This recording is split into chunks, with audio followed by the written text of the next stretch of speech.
পর্যন্ত আমরা যে তিনটা পয়েন্টে আলোচনা করলাম, প্রথম পয়েন্ট ছিল কলোনিয়াল মাইন্ড সেটআপ, দ্বিতীয় পয়েন্ট ছিল ভুল বয়ান, ইতিহাসের ভুল বিভ্রান্তিকর বয়ান, এখানে সঠিক বয়ানগুলো নিয়ে আসতে হবে ইতিহাসের, মুসলমানদের বিশেষ করে বাংলার মুসলমানদের অতীত ইতিহাস।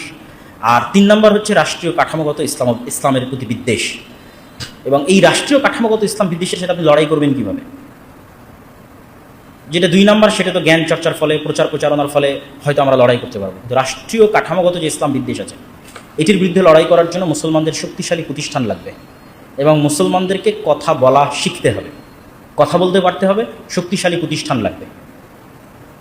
শক্তিশালী প্রতিষ্ঠান বলতে আমি কি বুঝাচ্ছি, এটি বলে আমার আজকের এই বক্তব্য ইতি টানার চেষ্টা করবো ইনশাআল্লাহ। শক্তিশালী প্রতিষ্ঠান বলতে ডিপ স্টেট, উপরে যে আমরা রাষ্ট্র দেখি, এই রাষ্ট্রের ভিতরে আরও একটা রাষ্ট্র থাকে। যখন উপরের এই রাষ্ট্র চলে যায় তখন ওই রাষ্ট্র সামনে আসে। যখন শেখ হাসিনা এবং তার সাঙ্গপাঙ্গরা চলে গেছে তখন ডিপ স্টেট সামনে এসেছে। এই ডিপ স্টেট যখন শেখ হাসিনা ছিল তখনও রাষ্ট্র ক্ষমতায় তার রাষ্ট্র ছিল। ধরেন আমি আপনাকে সহজে উদাহরণ দিই, আর্মি। শেখ হাসিনা যখন ক্ষমতায় ছিল তখন আর্মির হাতে ক্ষমতা ছিল না? ছিল না? ছিল। এখন আর্মির হাতে ক্ষমতা আছে না? নাই? আছে। ঠিক আর্মির মতো আপনি কল্পনা করেন, অসংখ্য প্রতিষ্ঠান আছে, প্রথম আলো, ডেইলি স্টার, ব্রাক। যখন শেখ হাসিনা ক্ষমতায় ছিল তখনও তাদের কাছে ক্ষমতা ছিল, যখন শেখ হাসিনা চলে গেছে তখনও তাদের কাছে ক্ষমতা আছে। তা পাওয়ার দেখে মনে করবো অনেক বড় উলি আল্লাহ চলে এসেছে, অনেক বড় কারামতে আউলিয়া চলে এসেছে, অতএব এখন আর ইবাদত করো, এখন আর পূজা করলে সমস্যা নেই। তো একদল তো এমনি পথভ্রষ্ট হয়ে যায়। আরেক দল মানুষ থাকে যারা মোটামুটি আল্লাহর উপর ইমান রাখে, কিন্তু ইস্তেকামা, ইমানের উপর ইস্তেকামার জন্য সবর লাগে। সবর করার ক্ষমতা এবং সাহস এদের নাই। এদের দেখবেন এখন দুনিয়াবি ক্ষমতা যাদের কাছে, ওদের ওখানে গিয়ে সিজদা দিচ্ছে। আজ থেকে 6-7 মাস আগে 16 বছর যাদের কাছে ক্ষমতা ছিল ওদের কাছে গিয়ে সিজদা দিয়েছে। ক্ষমতার বাইরে এরা চিন্তা করতে পারে না। ক্ষমতা যেখানে, এদের কেবলা এবং মার্কাজ সেখানে।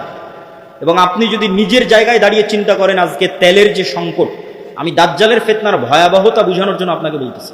তেলের যে সংকট, মাঝে মধ্যে আমার মনে হয় আল্লাহ আমাদের ফিতনা থেকে হেফাজত করুক, যে এখন যদি কেউ এসে বলে, আব্দুল্লাহ তোমার গাড়িতে তো তেলের দরকার, তো এইটা করলে তোমাকে তেল দেওয়া হবে, ধরো তুমি আর 500 টাকা বেশি দিলে তেল দিয়ে দেবো, বা তুমি এই অপরাধটা করলে তোমাকে তেল দিয়ে দিব।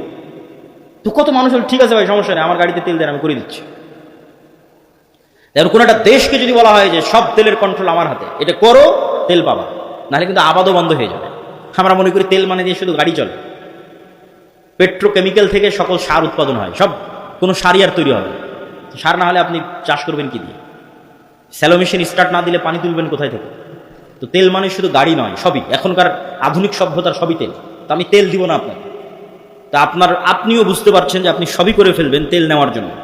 তো কোরআন এবং হাদিসে তো এর চেয়ে বড়টা বলা আছে, তেলের কথা বলা নেই, সরাসরি আকাশের বৃষ্টির কথা বলা আছে।